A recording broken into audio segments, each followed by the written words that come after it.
Well, one of the first messages I received this morning was that Dr. Pat Robertson passed away at his home this morning at the age of 93.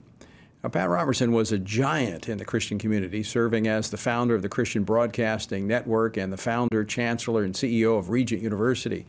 And personally, I'm grateful for his vision and courage, which actually led to my introduction to the world of government and political action. After he ran for president in 1988, he launched the Family Research. He launched the Christian Coalition. Of course, that's been a great ally, the Family Research Council. And since I've been here over the last 20 years, I have had an opportunity to talk to him on many occasions. But he leaves a strong legacy of Christian responsibility, Christian activism, and he has literally reshaped the political landscape of America because of his obedience. Joining me now to talk about this is John Jessup. He is a CBN news anchor and the co-host of Faith Nation, and I often have the privilege to be on his show, and so I'm honored to have him on mine. John, welcome. We're turning the tables here, Tony. Thank you for having me. We are. I get to do the interview today. Now, this is, when something like this happens, people reflect on the individual, and you, having been at CBN for a number of years, your thoughts on Dr. Robertson? Yeah, it's a staggering loss, Tony. We at CBN internally have known for some time that the time was coming close. I work with Abigail Robertson, his granddaughter, in the D.C. bureau. She's our White House correspondent, and she's kind of kept us plugged in. So, of course, this is a huge loss for CBN. Anytime an organization loses its founder, its figurehead, it's a huge loss. But Pat has been central to the ministry for 60 years. On top of that, he's a family man. He's a father, a grandfather, a great-grandfather. So it's a heavy loss for the family, and we're mourning with them.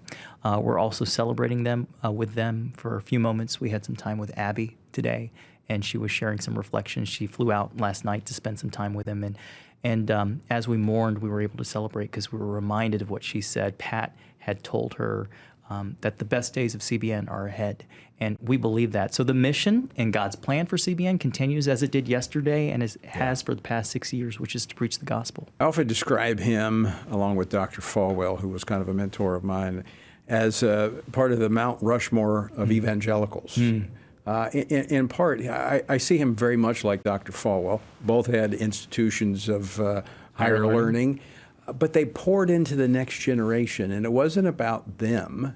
It was about the next generation. It was about equipping, educating others. That's 100% true. I think what's interesting is, 2 years ago almost, Pat stepped down as the host of the 700 Club. It's something that he had, of course, created. It's something that was dear to his heart. But the one thing that he didn't step down from was being chancellor of Regent University, one of the Christian premier universities in the country. And its motto is Christian leadership to change the world. So I think his desire to stay on and impact young people's minds and to shape future leaders, like you just said, it was core to who he was. Any personal interactions and experiences you've had over the years? They were few because I work in D.C., but the few interactions I've had were through his granddaughter's weddings. Just to see him, I could see him. Let me just be very candid. When you're the CEO and the founder of a company, there can be stories about how it's difficult to work for this person because you have high expectations. The 3 pillars of CBN's values are innovation, integrity, and excellence. So that's what he's expecting to see. What I was surprised to see in my interactions with him was just how humble he was. I think he had high expectations, but he himself saw who he was as simply a servant of God.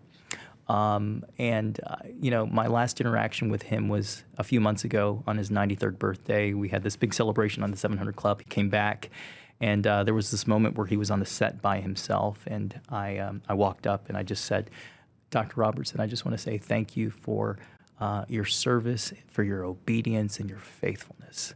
And he just looked at me. He said, thank you, and you do a great job.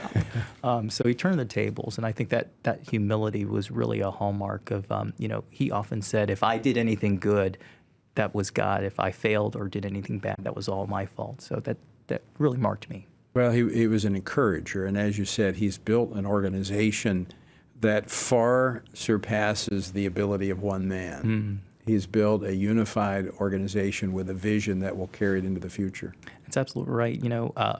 He would often tell our partners he prayed for three things: for wisdom, for God's favor, and his anointing. And the one thing that changed my prayer paradigm was when he said, I prayed, God, I want to be a part of your plan. Yeah. And I realized I used to pray, God, would you bless my plans? So I feel like we've all been able to walk in that legacy, being a part of God's plan, because he was faithful with that yes. But John, the only thing I have left to say to you is, how'd you get stuck in Washington and not in Virginia Beach? It was part of God's plan. I honestly, if someone said that I would work at the 700 Club 20 years ago when I first started, I'd say absolutely not. But God had this plan for me to be a part of the newsroom. I saw myself as a straight news guy, and I figured I could do that. But man, it's just been a tremendous blessing. I've learned so much working in D.C. I've been able to meet fine folks like you and learn from you, it's just been a blessing to cover what's going on in the world from the seat of the world's power. Well, let me say, we appreciate you, and we appreciate CBN and CBN News, because we know that our viewers, our constituents, they look to CBN. And if there was ever a time that we need news from a biblical perspective from people we can trust, it's now, and I'm glad you're one of those guys, John. Tony, I really appreciate it. Thanks for having me on today. All right.